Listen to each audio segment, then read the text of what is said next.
everyone. We are going to learn a new subject called HAP, that is Human Anatomy and Physiology. In our previous classes, we all have learned biology, so you can call this subject an advanced version of biology. Now, in HAP, we know that H stands for human, but what is the meaning of anatomy and physiology? So, let's learn what is anatomy. Anatomy is the study of structures in the human body, that is organs in the human body. Example, heart, liver, kidney. In anatomy, we are going to learn these organs in very detailed manner, that where does it locates, its size, shape, everything. And what does physiology means? Physiology focuses on the functions, that how these parts, these organs work. Both anatomy and physiology are related to each other. So the first topic which we are going to learn in this subject is introduction to human body. Now before getting introduced to the human body, I would like to explain you some life processes which are performed by this human body. So what are life process? Life process means the essential activities जो कि हमारी body day to day life में perform करती है.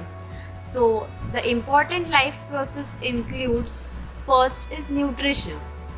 Nutrition मतलब क्या? Nutrition is about eating healthy and maintaining a balance diet to stay fit. And the next important life process is transportation. Transportation refers to the act by which a molecule or ion is moved across the cell membrane. This is called transportation. Next life process is metabolism. Metabolism is a process by which our body converts the food that we eat, the drinks that we drink, into energy. So metabolism is nothing but energy generation. Next life process is respiration. We all know what is respiration. Inhalation and exhalation. This is what respiration means. And what do we inhale? We inhale oxygen and we exhale carbon dioxide. That is breathing. Next life process is reproduction. Reproduction is a biological process by which offsprings are produced. It may be sexually or asexually. And the last life process is excretion. Excretion is removal of waste substances from plants. It may be from plants, animals and other living organisms. So excretion means removal of waste. So basic life processes is the first point which we have learnt in this topic. Now the second point which we are going to learn is organization of body systems. Our body consists of almost around 11 major body systems which all are equally important, but we are going to learn a few of them. The first system which we are going to learn is skeletal system. The system which is composed of bones and cartilages. Our body consists of around 270 bones at birth, which later decreases to around 206 bones as we reach adulthood, because bones get fused together.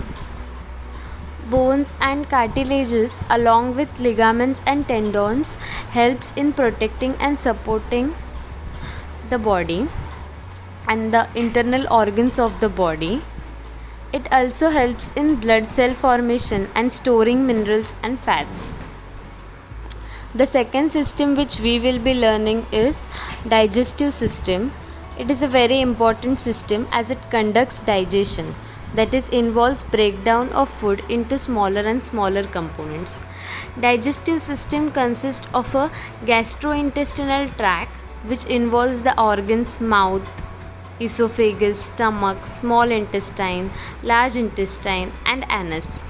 Digestive system also consists of other accessory organs such as liver, pancreas and gallbladder.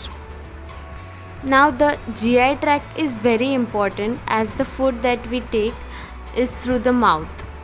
Then it goes down through the throat and enters into the stomach.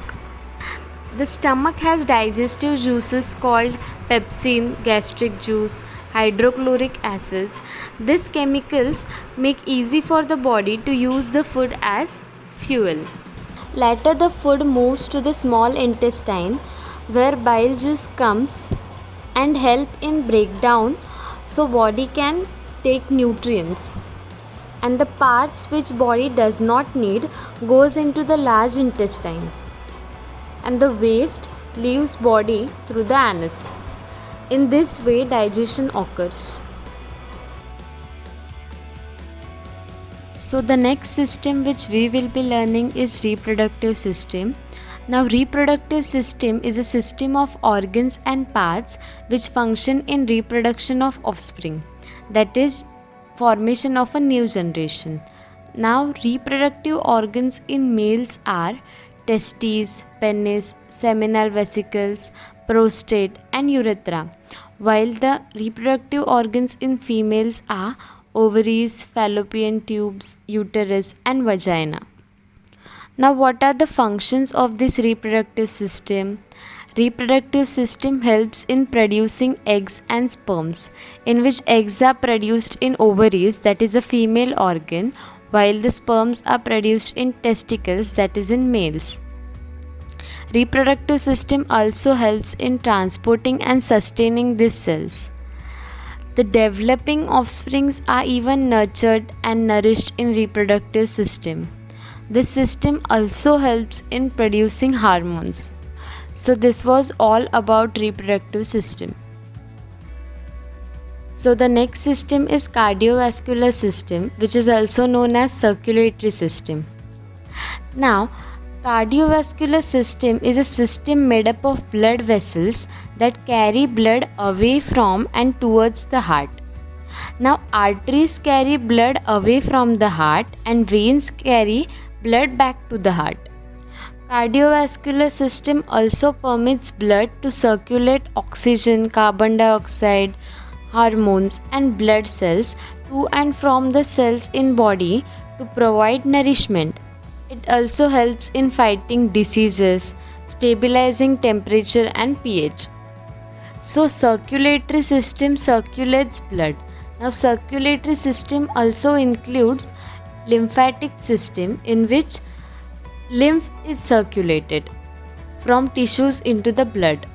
Now what is a lymph? Lymph is a clear to white fluid which is made up of WBC cells, that is white blood cells, especially lymphocytes.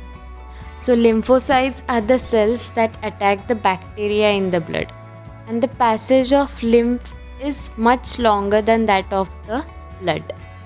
Lymph nodes, lymph vessels, together they form lymphatic system which helps in removal of excess fluids from body tissues. ओ कहाँ चले? Like और subscribe तो कर लो।